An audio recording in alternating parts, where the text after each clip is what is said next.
Hello, and welcome to another edition of the In Context podcast.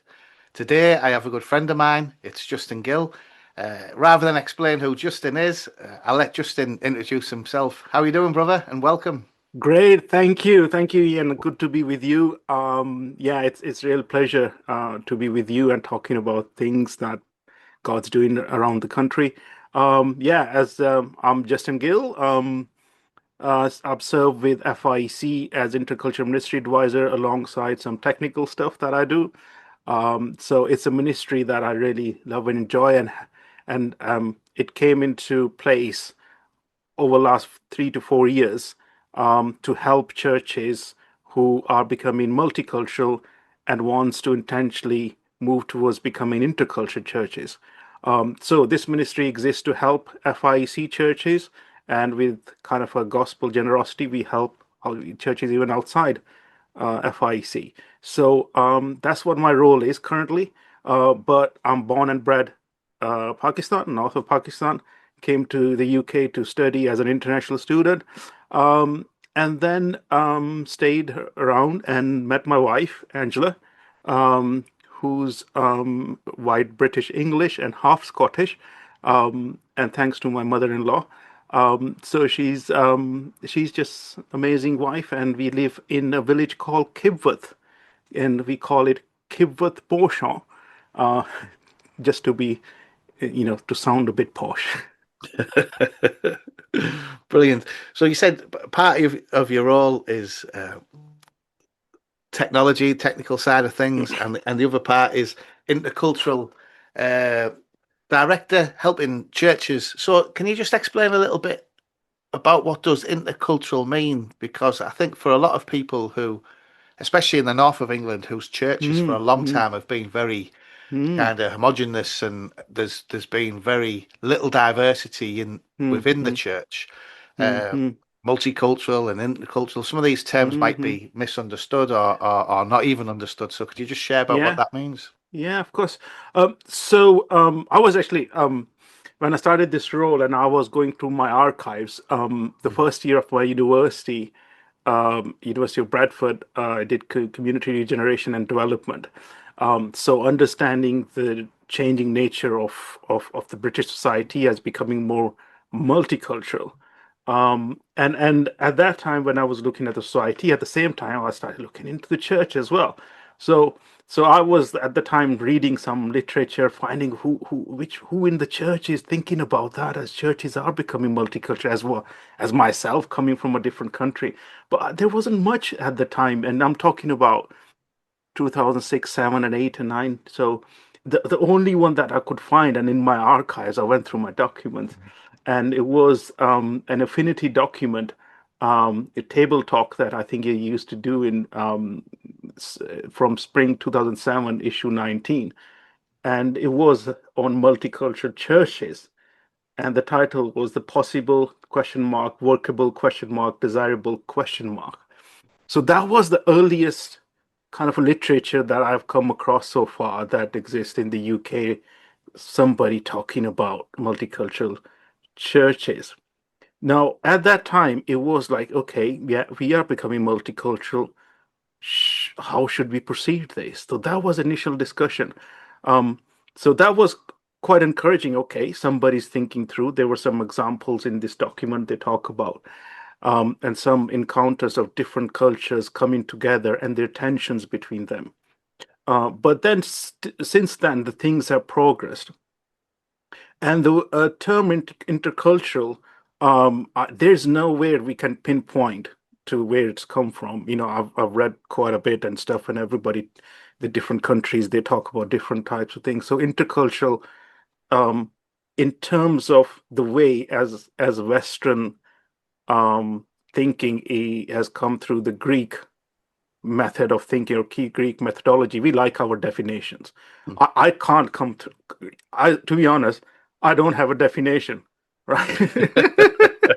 So if you're looking for me, like you like want to have a definition. Sorry, for intercultural, I don't have a definition. But the best way to is not to have a definition. But I would say let's think of the church, if you think that your church is becoming multicultural in terms of different racial backgrounds or different races or cultures, in terms of different nations from around the world that are coming to your church. Now, let's be honest, our British church has been traditionally white middle class, right? And all of a sudden, specifically in last 10 years, I think this has changed. And now the notable factor has been the color. That's why people started thinking, oh, okay, there are differences, there are different cultures. But the cultural differences already existed in British society, but we didn't notice that till the color of people changed. So there were class differences. As you know, they always existed, but we didn't make much notice of that. And we, like in the UK, we already have multiple nations. We got English, we got Welsh, we got Scottish, we got Irish. So the noticeable difference was just because the color changed a little, in the church. So that's where we're starting putting more kind of emphasis. Okay, we are becoming multicultural. So the difference is that yes, okay, God's bringing all these people in your church. God is really at work. If you getting those different cultures coming in, God is really at work. So how do we serve the people who are coming in to our churches through the doors? How do we preach the gospel to them? Now, the truth of the gospel is the absolute truth that we hold, right? It doesn't mean that you have to change the absolute truth, but you have to proclaim the truth differently to different cultural context. That's the challenge. And that's where like the cross-cultural thinking becomes, or called cross-cultural intelligence becomes quite important. And it's not just the I would say in the current context, it's not just that the white British have to adopt to other cultures. Every other culture it has to adopt for other cultures. So we all have to kind of make adjustments. All have to think cross-culturally. So onus is not just on one culture. So these are the struggles that are there in a multicultural church. Now, how intentional we want to be, or the church leadership or the church wants to be to become intercultural, to crossing that threshold, what does it mean? So it means that every church has a dominant culture. One dominant culture that kind of rules over it and decides and make decision about the life of the church. So when you cross that threshold, become more intercultural intentionally, you need to think about, okay, how do we include other cultures who are in the church into making decisions about the life of the church? So we become a bit more inclusive, how those cultures are represented in worship, how those cultures are represented in the style of preaching, or analogies that we use in our sermons.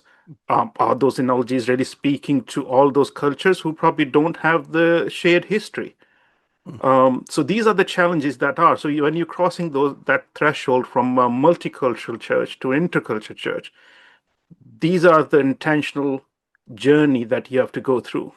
So I hope that I've explained it well, but again, it's not easy, brother. You know that, Yeah. and that's where the reason I wanted to explain this rather than giving a definition is because that's where our FIEC's intercultural ministry have got three strands rather than definition. And I say it's a church that needs to think and act across economic divide, across generational divide, and across cultural and ethnic divide. So that's why explaining it is much better rather than giving a definition. Yeah. So from my understanding of what you've said, multicultural might be the makeup of the pews, the people who are attending the church, the different ethnicities and cultures that are attending, and intercultural is how do we involve those different cultures within the life of the church rather than just having them attending as being multicultural. When we're truly intercultural, everyone's involved and catered for. Is that kind of a Yeah, so in your church, you might notice that you got these different ethnicity, cultures, and economic divides. They are coming to church, but for Sunday worship to listen to God's word, and they don't really interact. They don't do life together in the rest of the week. Mhm. So, so for example, one example is that a Nigerian and a Chinese, what Mhm. have they got in common? To share their life together inside and outside church, right? And how much they involve together in when the life is about crying together when you grieve, Mm. um, celebrating when you are happy and you're celebrating an occasion. How are you doing it together? Mm. Well, for kids it's a lot easy when you go to each other's birthday party. For Mhm. adults who are set in their ways, Mhm. is quite difficult. So that's where we need to understand that what is a culture? Culture is human way of do and don'ts as standards we have set for ourselves. Those standards don't really meet the holiness of God. So Mm. every culture has some aspects that need to be weighed against God's word. Mm. So no culture is perfect.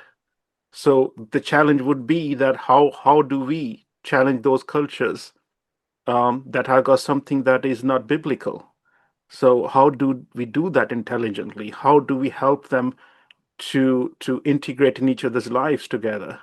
And that will shape your church in terms of bringing in different style of worship. Now, another example that I really like to tell about, again, I mentioned about Nigerians and Chinese.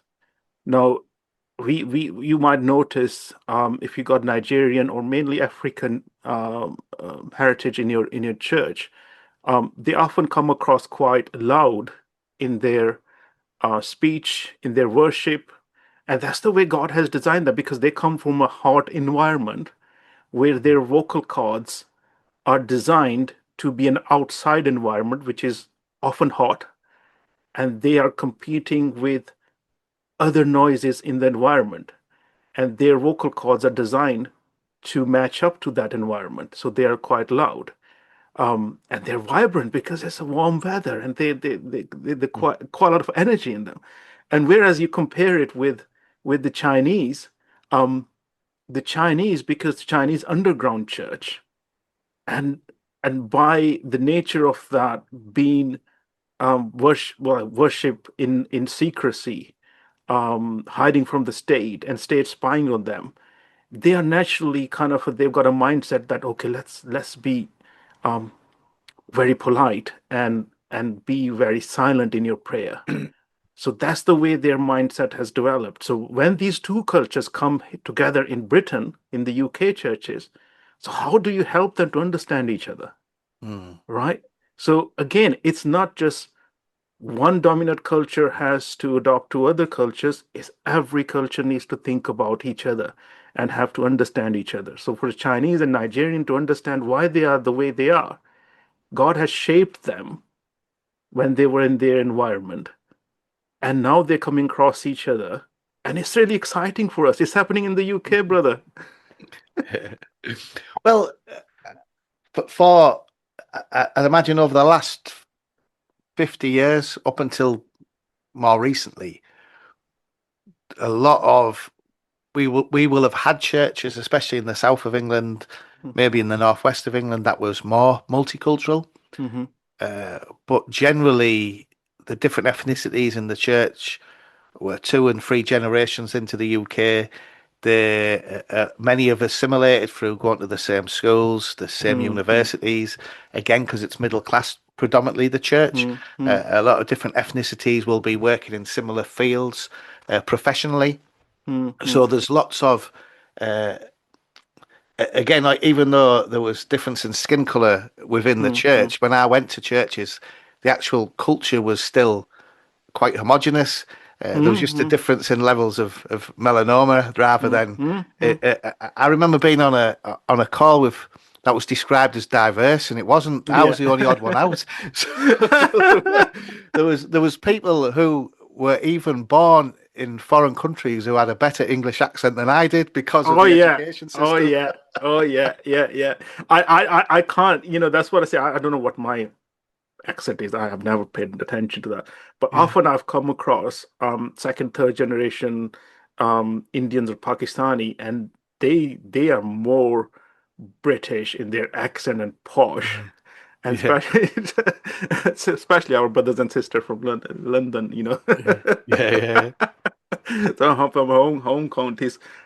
Again, my as I mentioned about my wife, she's half Scottish, so she grew up in home counties. Hmm.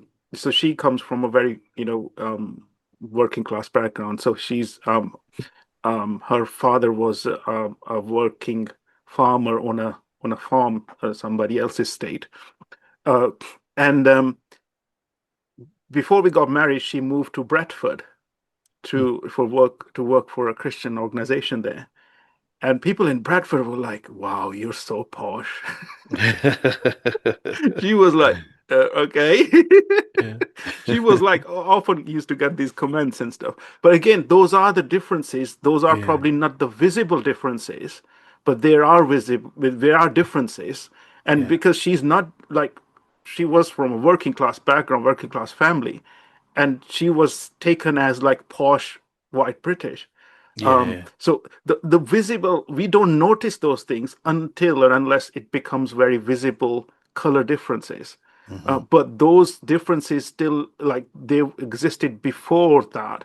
And again, I think our conversation where we started was that when we met was that the white working class and the white middle class differences were never really noticeable and were not really paid much attention that how much of cultural difference that exists there.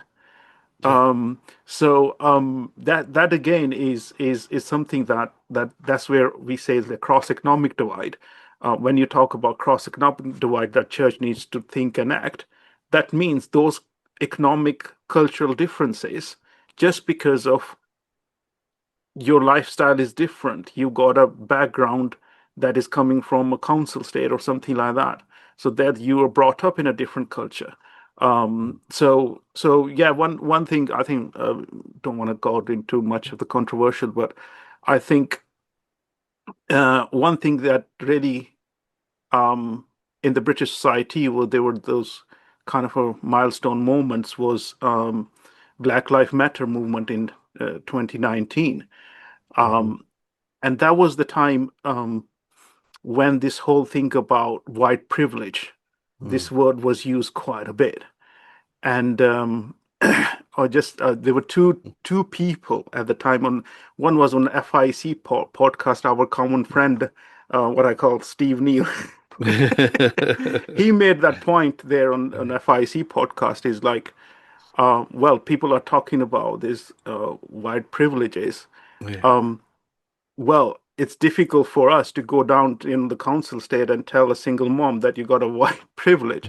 And Yeah. my wife said exactly the same thing. Is like, Yeah. what white privilege I've got? So these are the things when we use these terminologies and when our wider cultural movements drive these kind of ideologies, the church somehow and for some reason gets impacted by that.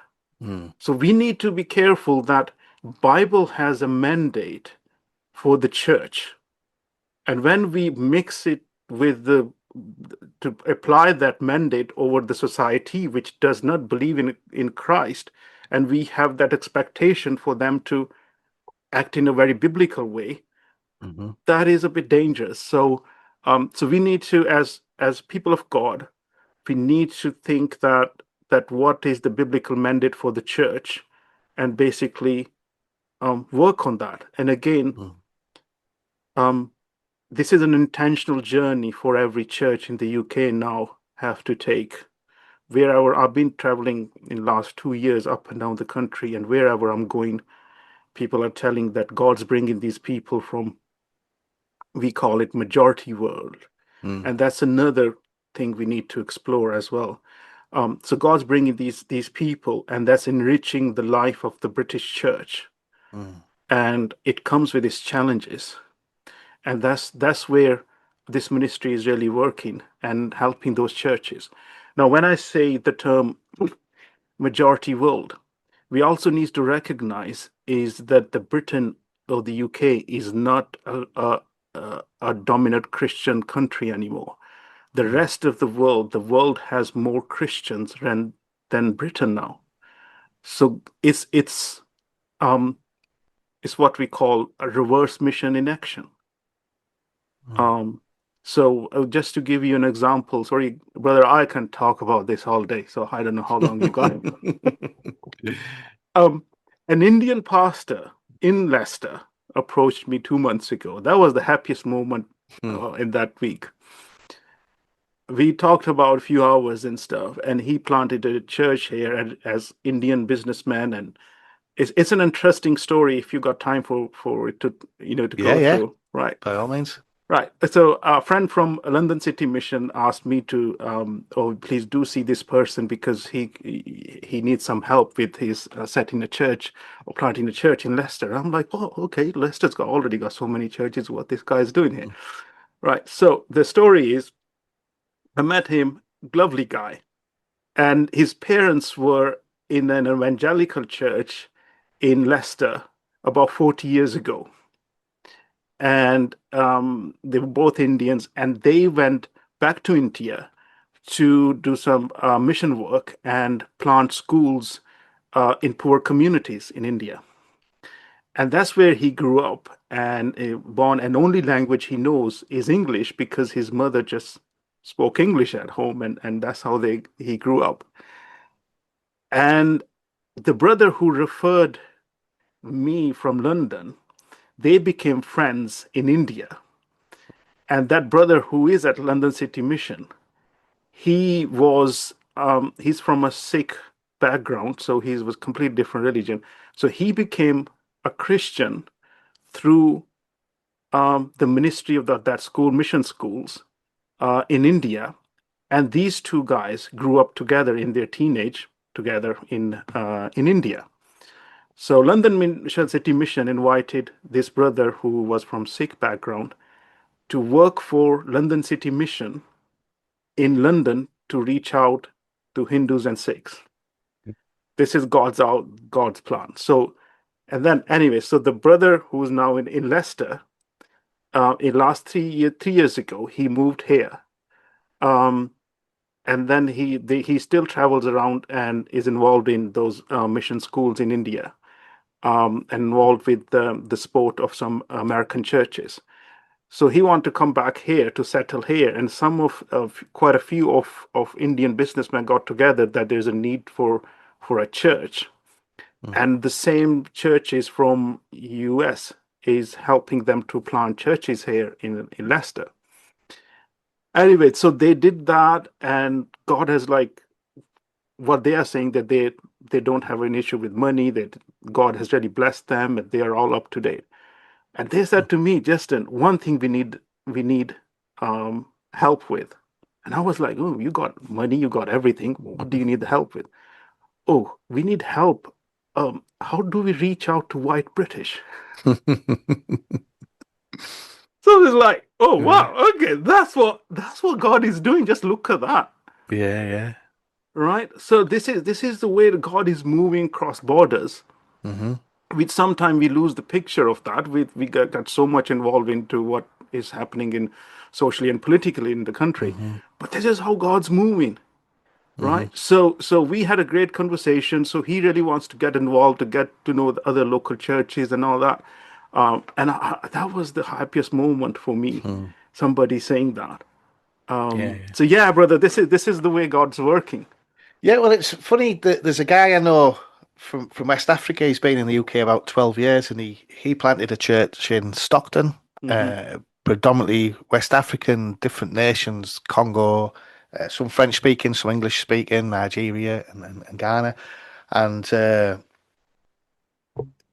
some of the elders were getting frustrated with his outreach and suggested we need to get a projector and project the Jesus video off a big wall in the town centre. And he was like, just because that caused revival in Africa, Yeah. it doesn't mean it'll work, and the people will just walk past, they'll ignore it. And so again, a similar thing, how this pastor from West Africa was encouraging and teaching the Nigerian and African migrants how to evangelize the West, in particularly the UK, and just saying, look, we can't bring the models Yeah. of evangelism just because they were successful in Africa to the UK. We've got to think and develop different ways. And it seems that some of these churches that have been planted by migrants are more forward thinking and missional than the UK church. Brother, it's what we call the revitalization with energy and passion, Yeah, right? And that's what these guys are bringing, energy and passion, and to revitalize the British church. So I'm hearing all these stories from north, south, east, west. Just to say that I'm preaching in the last weekend of June down in Portsmouth, and a congregation that had like about 15 later age believers left, struggling, and all of a sudden these Nigerian families with kids are turning up, and that's changing the life and bringing more energy into the church. And the leader was a friend of mine. He's really encouraged with that. And that's why like the church, the older generation, they are really welcoming them, and it's like, wow, this is the way that intercultural church is God's building in the UK. So again, it's not that simple. It needs to be managed.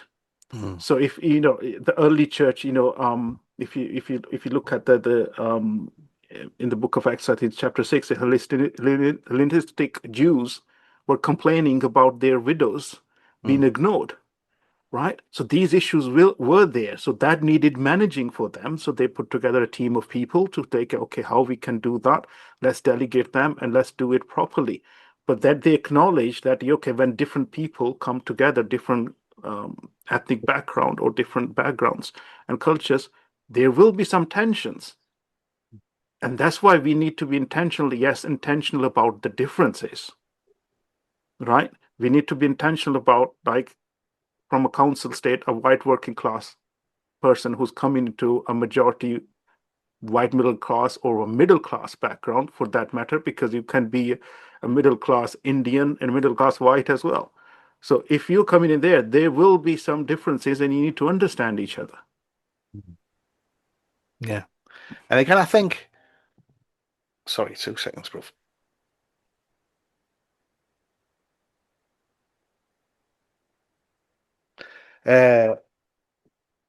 Yeah, I think because we've had migration on a smaller scale. I know there was there was an influx after the Second World War when we were trying to recruit workers to fill the post of the jobs that we couldn't fill because of the amount of deaths in the Second World War and things like that.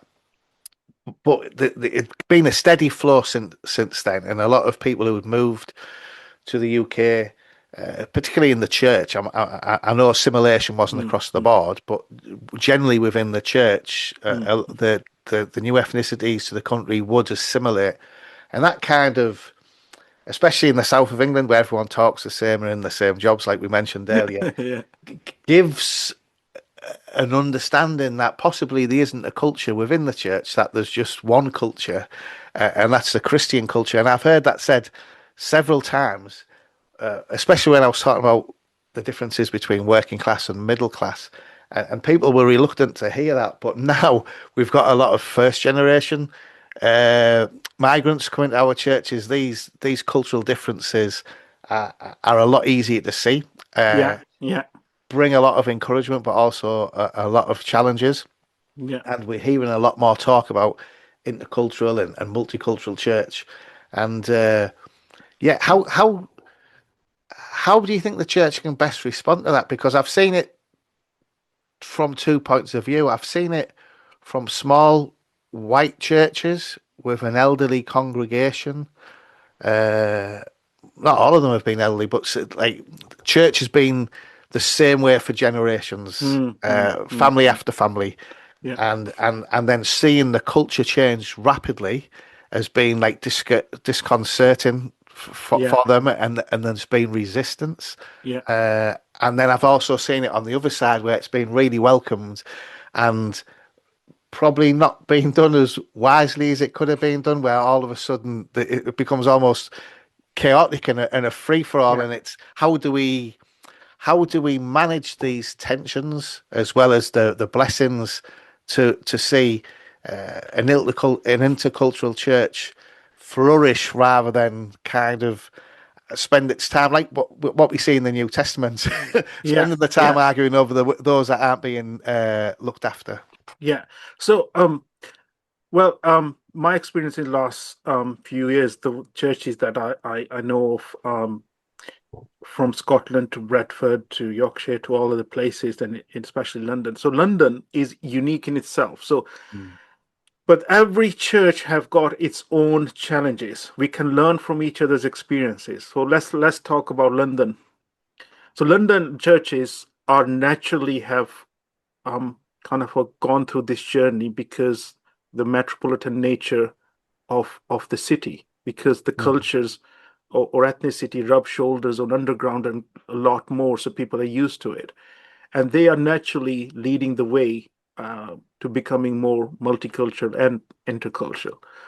But the rest of the country has been lacking behind. So there have been churches who have need revitalization just because of elderly congregation, and those congregations don't want to change.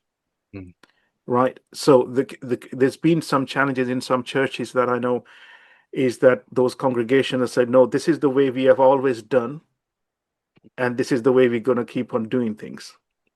Right. So the challenge for the leadership or the new leadership that wants to make those changes is that how slowly or how fast you go to bring in change without compromising the unity of the church.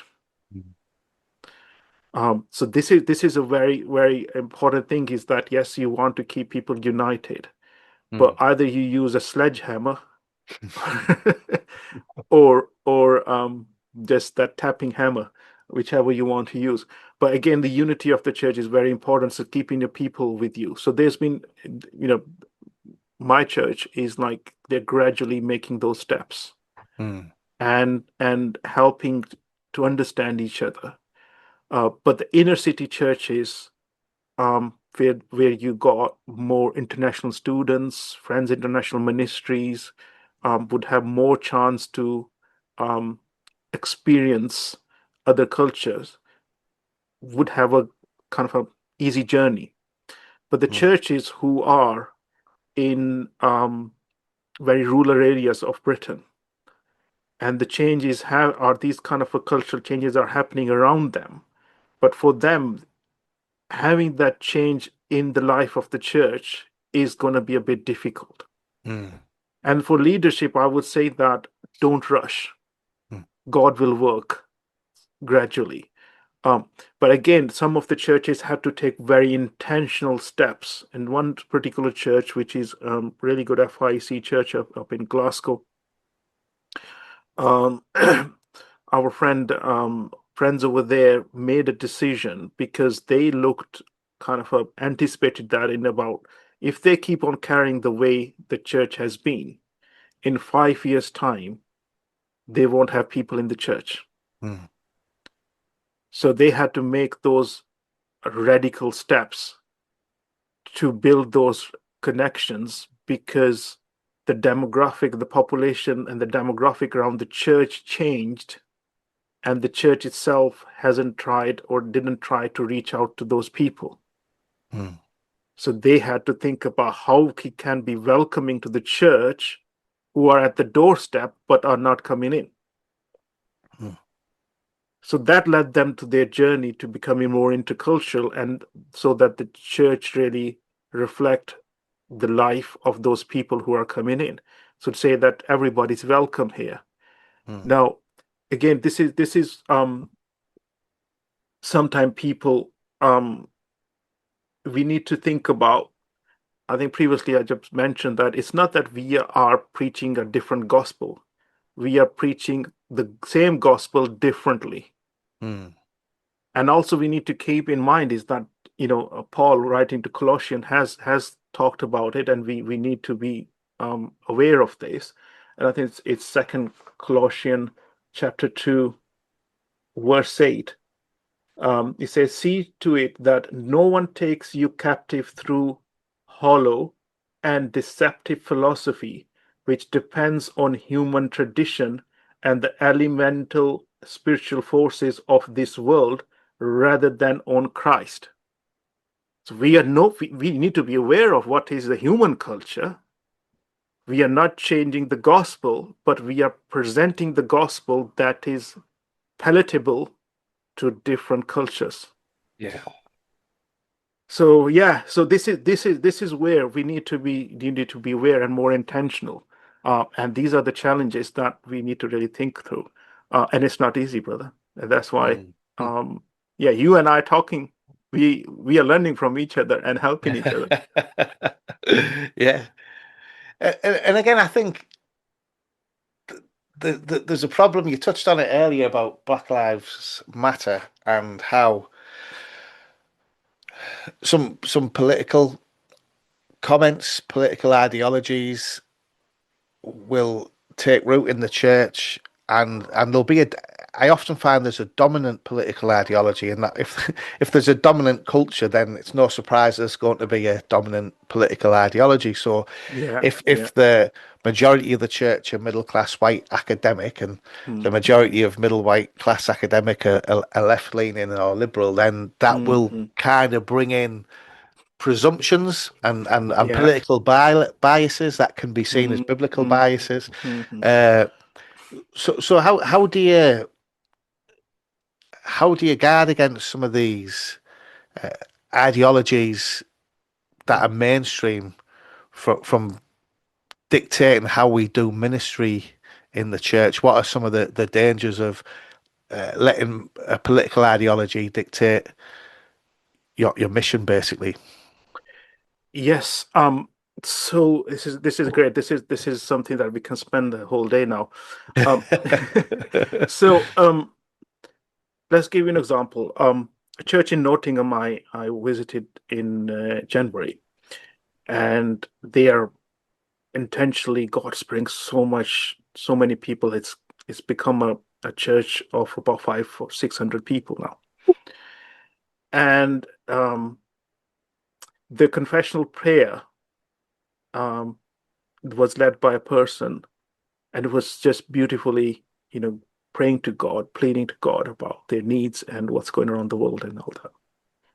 And I was talking afterwards to the prayer team, and I really said, it was really beautifully prayed, and thanks for doing that. And I was really impressed that there was, often when I hear prayers, you can judge from that how which political leaning is coming through that prayer. Yeah. And they said to me that they specifically have a prayer team, and they say to people that please keep the politics away from the prayer. And similarly, we need to keep that wider political, what's happening in the UK or the world. We need to keep it away from our churches. We need to keep them away from that. Now, it's difficult. Now, we need to look at the scripture. Is that this is what I like to say, is that the Bible does not tell me who should I vote for, which party, left or right, which party should I vote for, because the Bible was not written in a context where the democratic rights, people had democratic rights.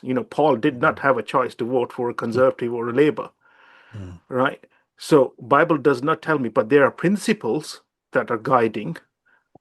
And the church needs to hold those principles, looking after the needy, looking after the vulnerable people in the society. But when we Mhm. start dictating those biblical principles um, to the society to tell them that you need to abide by those biblical principles, then that politics overlaps with the church.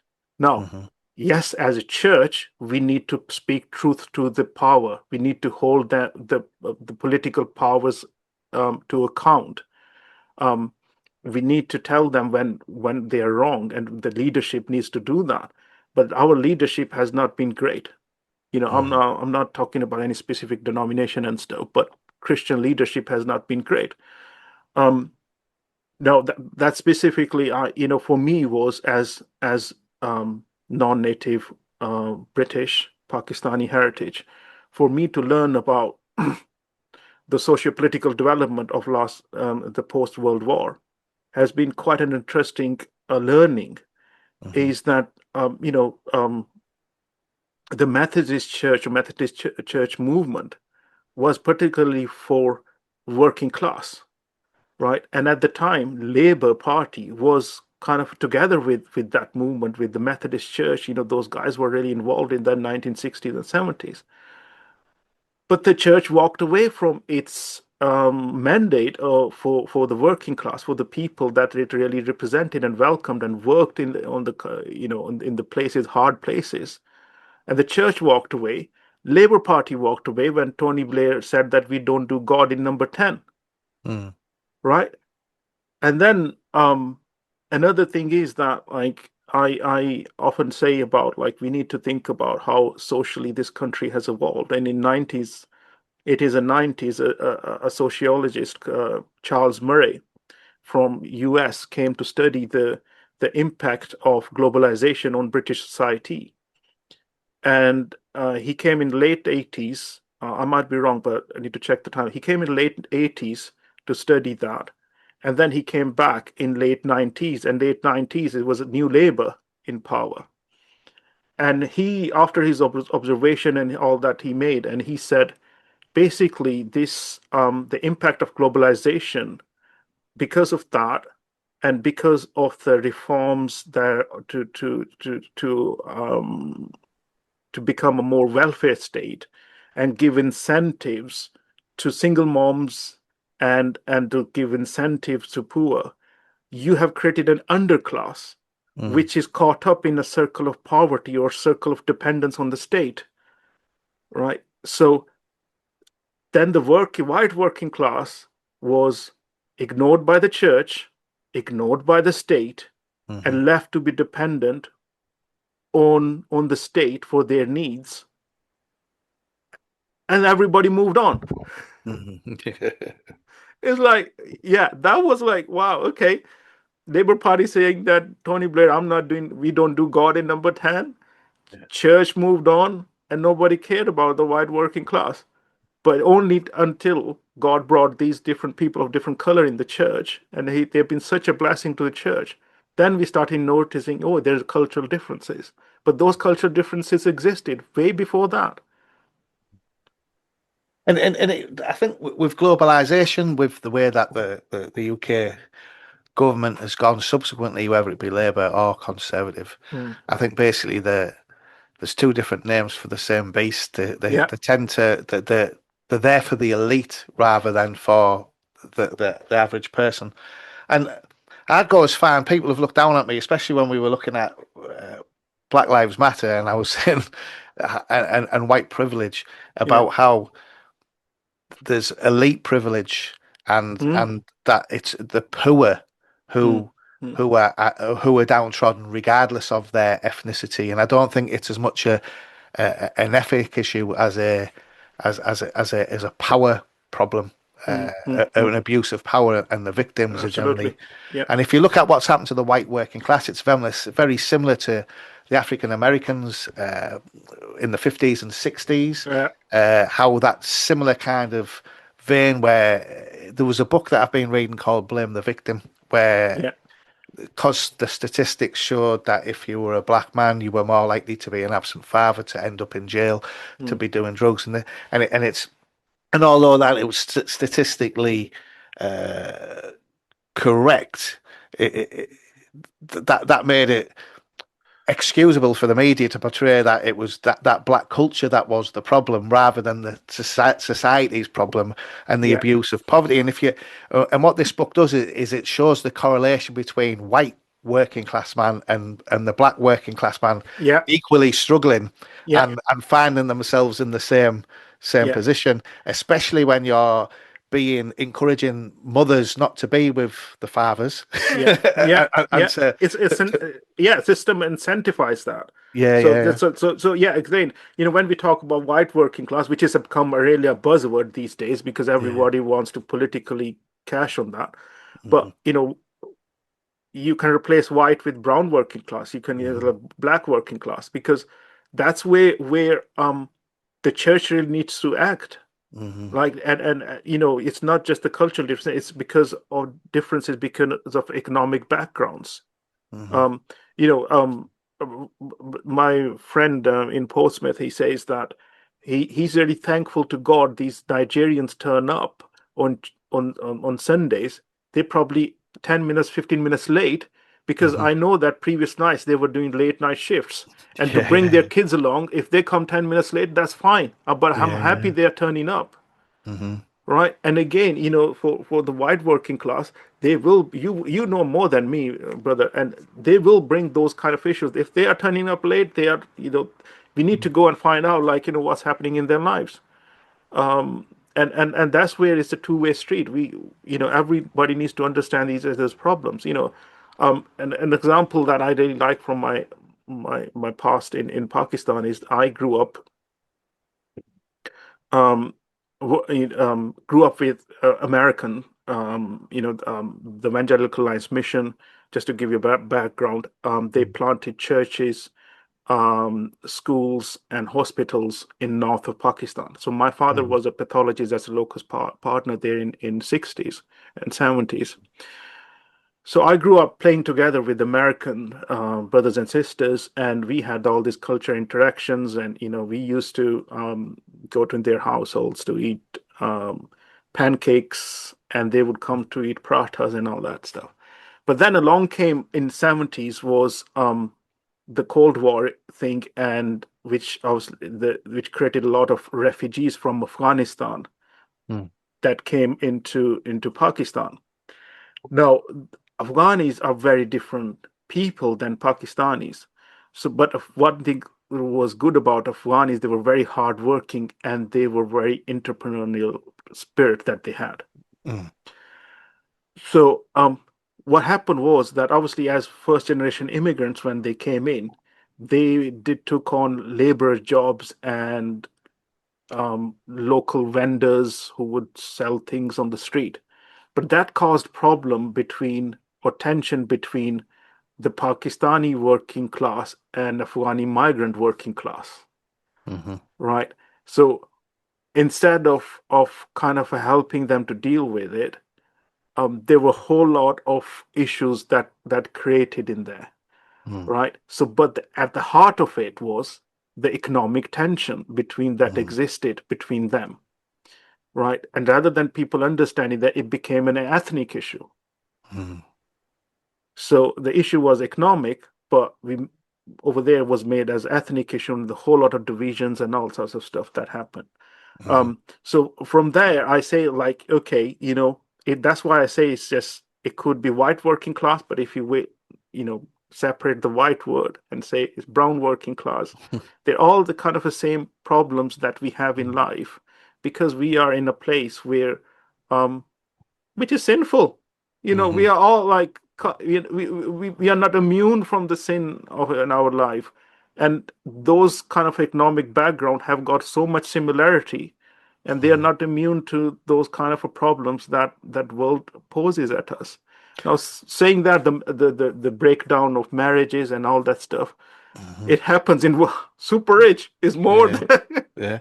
But I think what we see is the difference. And I know that is encouraged, and I know the breakdown of marriage isn't restricted to the poor, but what isn't encouraged is young women to have children out of wedlock and have numerous children, and to men to have children without any responsibility towards them, and just think it's the woman's responsibility to upbring them. So it's kind of been where there used to be a stigma, whether that be religious or social, whereas now there's no stigma. It's almost encouraged. It's made easy. And what I have noticed is when you see how Labour thinks it's a good idea just to increase benefits for the poor, they think that's helpful. What the Nigerians have actually shown me within my local church is that not being allowed to access benefits is better for the poor than because the Nigerians have come.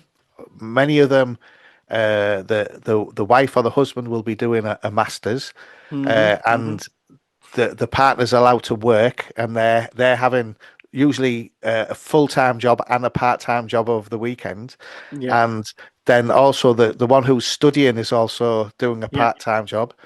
They've got an extended family that supports them financially, but also with childcare. And within 5 years of coming to the country, they're buying their own house. Yeah, and brother, the reason is that we come from a culture, what we say, very honor and shame based culture. Yeah. I think you had that before here about 50 or 60 years ago. Yeah. But you kind of put that the government given incentives have made you to let it go. Yeah.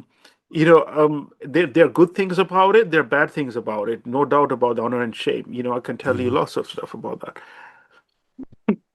But as Christians, we need to think about how my action glorified God's name and give him honor, and how it brings shame to his name, rather than my personal honor and shame. That's where the church framework should be.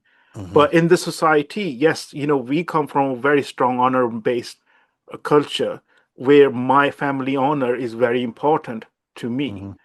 And that is something the British society has lost, because the paradigm has shifted towards Can I just stop you innocent there? and guilt. Sorry, I disagree that we've lost it. I think it's been stolen from us, especially the working class. Yeah, I'd say. Tell me. Yeah, I think we had a chat about it. Tell for people. Well, intentionally, but by successive governments and the elitists who were pro-globalization, the working class were powerful in this country. We were needed for cannon fodder for colonialization. It would be the working class who would be sent to war to risk their lives. They were the ones who built the nation through steelwork and coal mining and shipbuilding. And then also it was the working class who were also used to populate Australia, those poor kids who were taken from their parents and sent across the world to be adopted and fostered. So we've been kind of used as essential for the expansion of the kingdom until it got to a point where we became powerful with unions and things like that, and expensive. And because the unions meant that we were working back in the 60s and 70s, we were getting a good wage for being working class. You could live quite comfortably.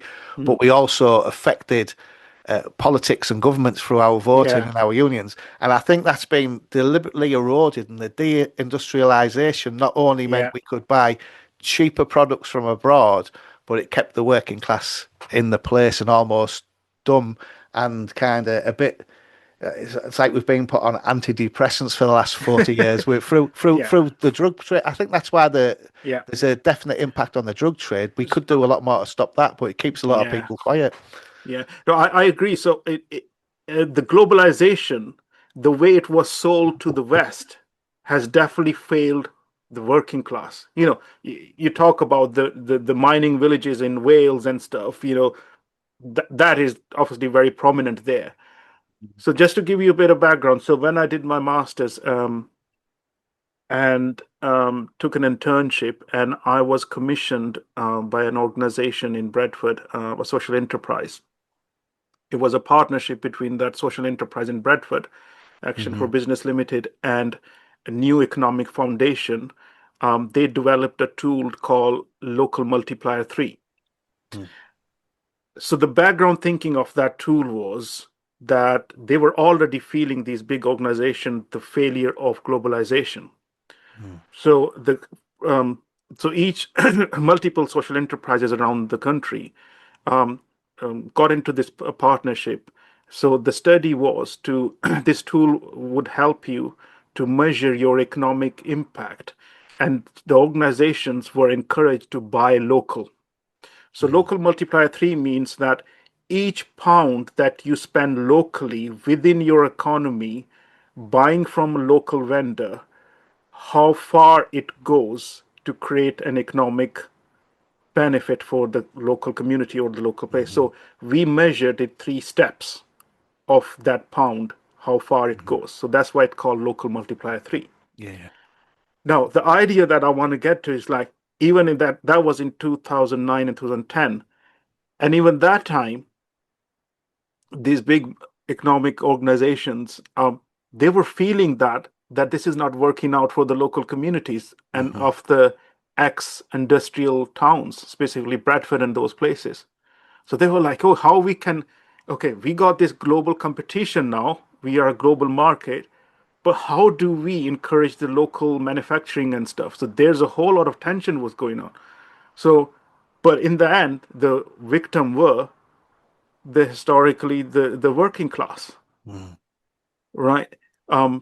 So that's where was the failure was happening, and then we were hit with the economic crisis of 2009 and all that stuff. Uh, and it's just that I think now we are waking up to a world. Um, and I think whatever we think about what's happening in geopolitical terms, um, we are waking up to a very new reality. And just because of the mistakes of the past, and as Christians, when we put our trust in politics, in economics, and all that stuff, we know that all those things will let us down. And that's where the church needs to be a bit more stronger to say, and come along those people who are at the lower strata to say, no, you need to put your trust in God. Yes, what God requires us to do is that, all this abortions and all that stuff, what this secular world is telling you is wrong. Right? And we need to come across the white working class, brown working class, all of those people to help them to understand things and bring them to God. And living under God is a different kingdom as compared to kingdom of this world. So yeah, brother, this is where those are the realities. We can't shy away. We should not shy away from those realities. What has happened in the country. But this is where I think how a generous political understanding of where the white working class. So, for example, like the marches now with Tommy Robinson. If we had a Baptist Union superintendent come along to the church the other week and said, if you vote, basically, she was like, if you voted Brexit, or if you agree with that, we should stop the boats, then the extreme right wing. Right, which you'll find that just alienated the majority of the church. But I think what the church needs to do is first understand and not vilify people who voted Brexit, and understand why the working class feel so victimized. So I think it's understanding where the working class are, who are wanting to unite the kingdom and harker back to days gone by. It's not to do with racism. It's to do with we've had our identity, our families, our communities ripped apart. Yeah. But then it's also offering them a better kingdom. And I think what we can do with that is when we look at the Nigerian families who are joining our churches, where there's mum and dad present, and nana and granddad and cousins and the community. The reason the Nigerians survive when they come to Middlesbrough is because friends of friends of friends welcome them in, give them swear. The community is so strong. Absolutely, and we those brothers and sisters, we need to learn from them.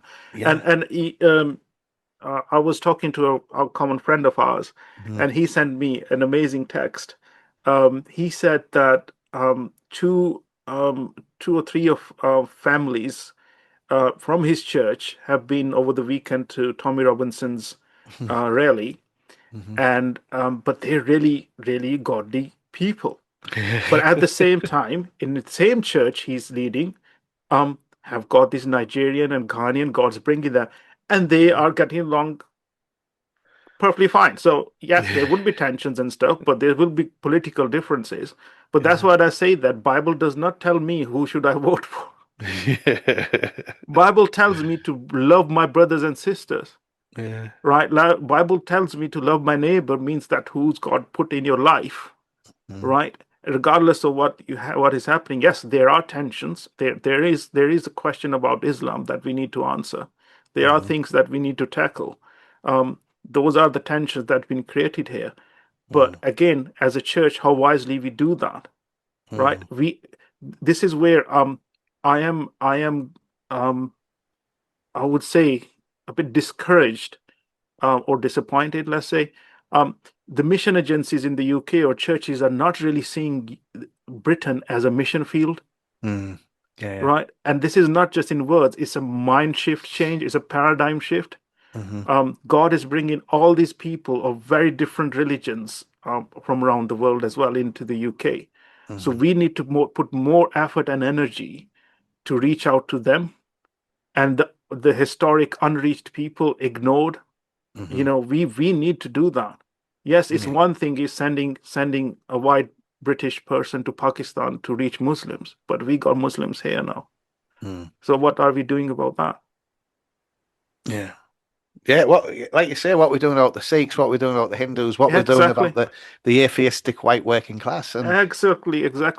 yeah, Yeah. and again, I think for me, looking at that, for me, the you mentioned that how the Labour and the Methodists departed from the roots. I think we've become with globalization as well. We're very individualistic in the church, as if Yeah. we're so used to going off to university at 18, 19 and Mm, starting again and living in a shared house where you don't really know anyone. And replacing community with a park run, and that mm, mm, mm.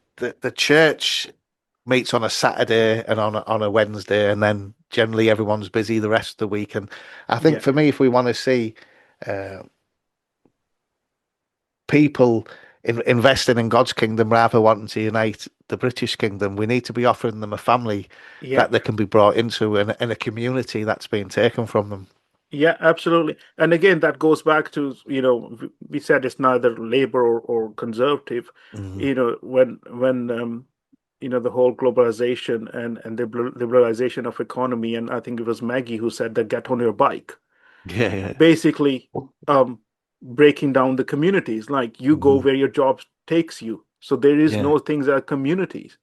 And yeah. specifically, I am talking to some of our church planters who are planting churches in the new housing states, new developments, and those are the developers on the edge of the cities.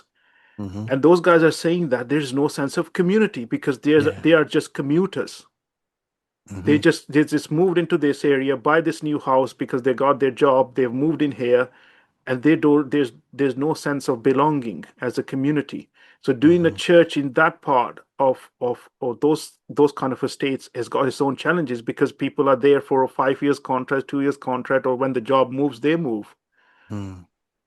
So there's a whole lot of those challenges there as well. And again, we lost that community sense of belonging together to share our pain, to share our happiness together. Mm. We've lost that. And again, we are people of promise. Hmm. We are people of promise for the future. So how far or how long we gonna live with the hangover of the past? Hmm. Living in the past, is it a good thing? That's Yeah. what I really want to know. I don't know what your answer would be, brother.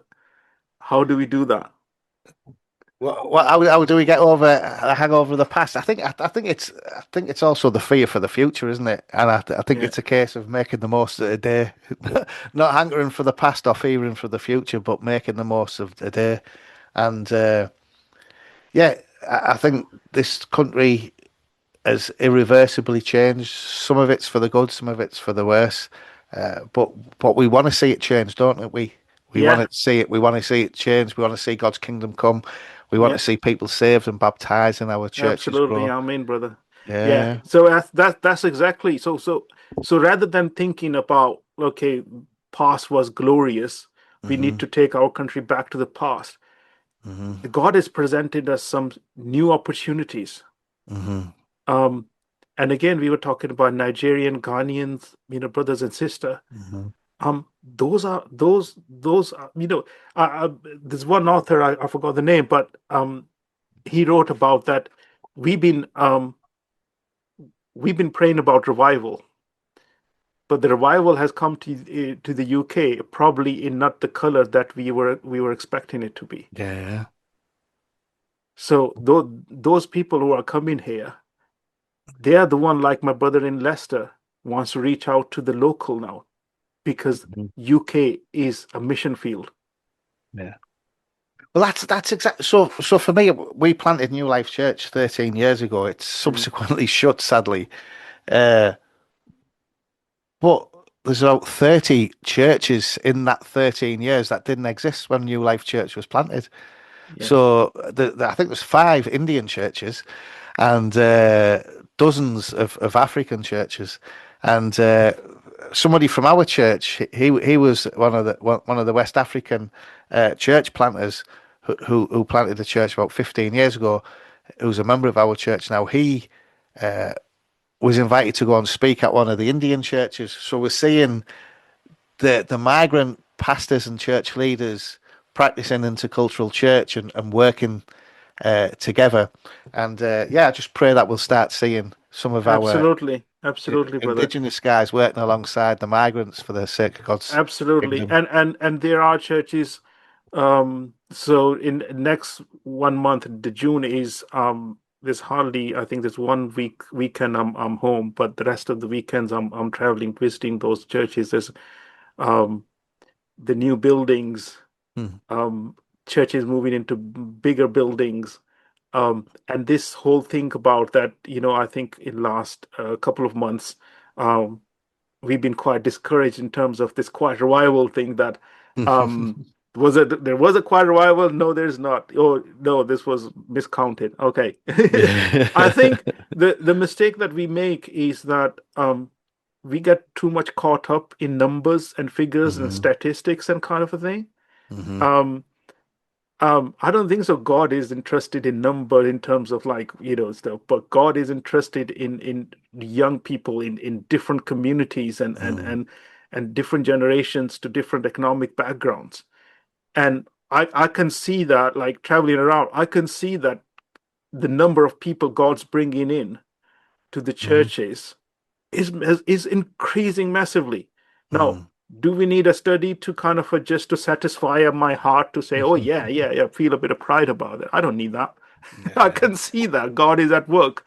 Um, you know, one of our churches reported that a guy from a certain background in terms of, like, just turned up at church full of tattoos. So they found out that he's a tattoo artist. Who's got this high street shop, right? Yeah. So, but he wanted to know Christ. Yeah. Um, so that's great. He got baptized and stuff, and how long he brought was more people with tattoos. So these are the thing is that, is the church ready to disciple people like that? Hmm. And this is where I don't see there is a bit of gap here, and that's where we're trying to work and help the churches. Like, okay, how are you gonna do this? Because there's a cultural difference. A person who's a tattoo artist who rubs Hmm. shoulders with people, probably you don't want to know them, Hmm. but there's an opportunity here. So he's Hmm. bringing more people like himself, and then how are you going to disciple those people, Hmm. right? Our objective is to disciple them, to for them to be more like Christ, not to be more like us, Hmm. right? And we often is like, okay, how can we make them more working, from working class to more middle class? Yeah, yeah, but the problem isn't just that. The problem is if we want to disciple people to become more like Christ, we need to be doing that ourselves, and I think that's the hardest bit. Yeah, And if we're not willing to put the effort in to reflect Christ in how we welcome outsiders and people who are different to us, yeah. and I think that's a problem with all of us. We pray for revival, but the reality means it's going to be tough. It's going to be tough. And again, another danger which I'm seeing in after a few conversations that I'm having, and then this is where um as church leaders and the ministry leaders, we really need to be careful, is that how much of this a wider social environment that we are Mm. currently living, how much of that impact of that we absorb into the life of the churches. We really need to be careful on that. Now, Yeah. for example, there is this kind of anti-immigrant kind of a vibe in the wider country, socially and politically. Now, the conversation is helping, okay, some church leaders in a way that the conversation is about, okay, so in future, we're probably going to have less of immigrants coming in. So to become more multicultural and intercultural church successfully, why don't we just focus on second and third generation of immigrants? As if God's going to stop moving the people around the world. In my experience, I've traveled around the world from South Korea to all the Pakistan and other places. People are moving at much faster pace than ever before. We are flying a lot more. People gonna keep on moving around. God is at move, and God moves through people. So thinking that okay, the first generation gonna stop, I think it's a misguided understanding here. Mm. So that's where that impact of the wider political and social coming into church. We just need to be careful about that. Yeah. Again, just as you were talking there, I went and met a pastor, asked me to go and meet him.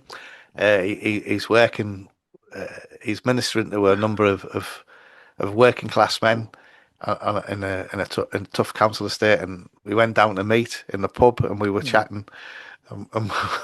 One of the guys said he's so fed up of immigration that he's bought a flat in Dubai. And then he said, "Does that sound hypocritical?" Hey, brilliant. So And there's some fun things. oh yeah, well, Dubai is the most diverse place, and Yeah. actually the way they manage their multiculturalism, the Dubai and or UAE and those Middle Eastern countries which are economically very strong, and the way they manage their labor power and the working class, people over there they get upskilled Hmm. and then they move across to the Western world Hmm. because there's more kind of a deficit of highly skilled people in NHS and all that. So they are kind of a training ground for the Western nations. So that's what I mean is that whenever there's need, there is a supply. So that's how it's working. That's how people are moving, and that's not going to stop. Hmm. Um, but Mohit, that is quite interesting. Yeah, it's but funny. but But again, I think just the cell, and again for me, speaking to these men, I don't think the issue was immigration. It Mhm. was illegal immigration and people working for less than minimum wage. Yeah. And so a lot of the guys that I know who were picketing, this was pre and during Brexit against the Mhm. Polish workers. They Mhm. weren't saying we don't want the Polish workers here. They were saying if they're going to be here, they need Sorry, I lost you.